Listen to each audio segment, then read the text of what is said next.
And we're back with another live episode of the Property Sourcing Success Show. So what I really wanted to talk to you guys about today on the podcast episode is something I get asked about a lot, about sourcing fees. So really what I want to use today's podcast episode, guys, to do is to talk to you about all the things that you shouldn't do with your sourcing fees. So pay attention. One of the most common questions that I get asked, guys, by those who are running sourcing business, portfolio building businesses is, Danielle, well, what should I charge? Like, what's my fee? And one of the most critical errors, guys, that I see almost every sourcing business make, every deal packager, every portfolio building business, is that initially they put a shamefully low price on their sourcing fees. And I mean shamefully, painfully low. Now, I also know this to be true because once upon a time in a land of very low self-worth and lack of perceived value and shit self-esteem, I was the girl who charged £1,500 for properties that I sourced on behalf of investors. Fucking cardinal sin now when I say it out loud. In fact, when I say it out loud now,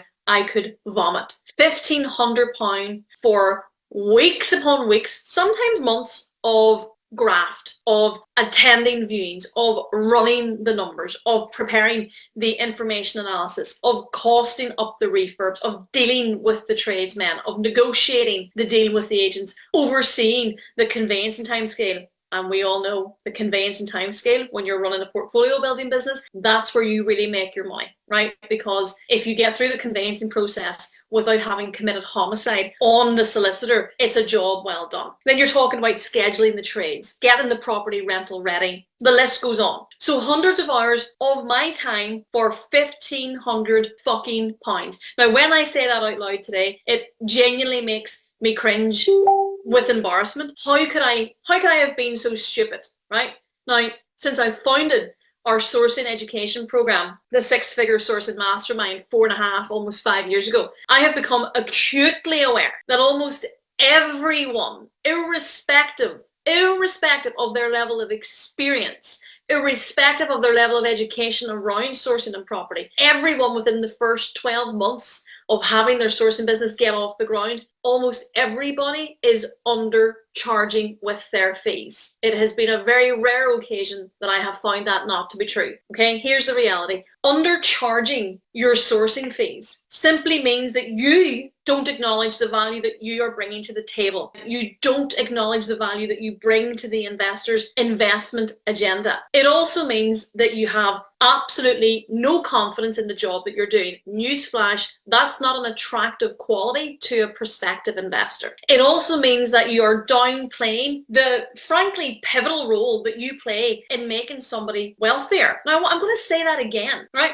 Sourcing property, sourcing investments is adding assets to an asset base of a particular individual. And an accumulation of assets is an accumulation of wealth. You have to get that into your head. So with every property that you source, with every hours of graft that goes into getting that one deal, you're adding to somebody's wealth. Why the fuck would you not charge them accordingly? It also means that you don't believe in your services. And if you don't believe in your services, how the hell do you expect anyone else to afford you the same respect? And don't get me wrong, I see a lot of investors out there who have absolutely no regard for the level of expertise, service and value that a portfolio builder, property sourcer brings to the table. I won't touch those investors with a barge pole. I'm not interested, and I'd encourage you to do the same. But do you think if you're telling them that you're charging £1,500 per deal that they're going to take you seriously? No, they won't. They absolutely won't. So I want to warn you guys again, loud and clear. Genuinely, I am speaking from very painful experience here. If you lower your fees just once, just one time for any investor, that same person will never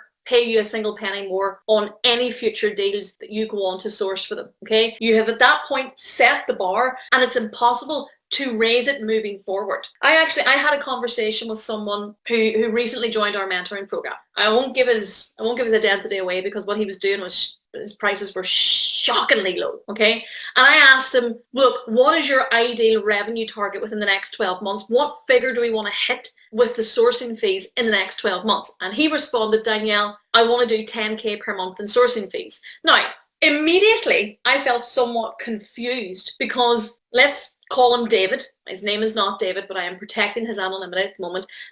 David sourced HMOs, and he was doing 2 a month before he came to me for help. Now, given that the standard sourcing fee on a HMO is actually 4 times the gross monthly rent, I had already assumed that David was actually doing above £10,000 a month. So when I pulled him on it and I asked him what his fee was for each HMO conversion that he sourced, HMO conversion, it was very clear by the horror on my face and the very silent, stony glare that accompanied it. David's face turned grey. He told me he had been charging £2,500 per deal. I say that now and I genuinely could be sick for him. £2,500 per HMO conversion. Now, the mouse-like tone to David's voice told me that he already knew that he had been making a colossal error. Fucking understatement of the century. Colossal error. David was literally leaving tens of thousands of pounds on the table by allowing himself to be haggled down in price by a fucking jackass investor, by not knowing the value of the service that he offered, by not reviewing his sourcing fees, and by not being able to clearly articulate why he warranted a higher fee, by not having the confidence in his work, and critically, by not utilizing client testimonials. A client testimonial scheme is gold for being able to justify your premium prices, okay? It allows other investors to shout about the value that your services have brought to the table without you actually having to open your mouth. So let's think about this again. David sourcing HMO conversions. The standard rule of thumb for a sourcing fee on HMO conversions is 4 times the gross monthly rent. So assuming that the property in question, once done, generated £2,000 gross per month, then David's fee should have been 4 times that, £8,000. He was doing 2 a month, bringing him up to £16,000 a month. But instead, he was charging £2,500 per month, bringing in £5,000 in sourcing fee, which was £11,000 short on what he fucking should have been charging. Okay? So the moral of the story here, guys, is keep it simple. Get your services shit hot. Okay, let me be very clear about that. You can't charge a premium price if actually what you've got to offer is dog shit. Let's be very, very clear about that. So get your services absolutely shit hot. Then stand out from the crowd by providing exceptional service and value. Conduct your business well. Have confidence in what it is that you bring to the table. And never, ever, ever drop your fee. Ever. Cheaper is not cheerful. And you can just ask David on that one.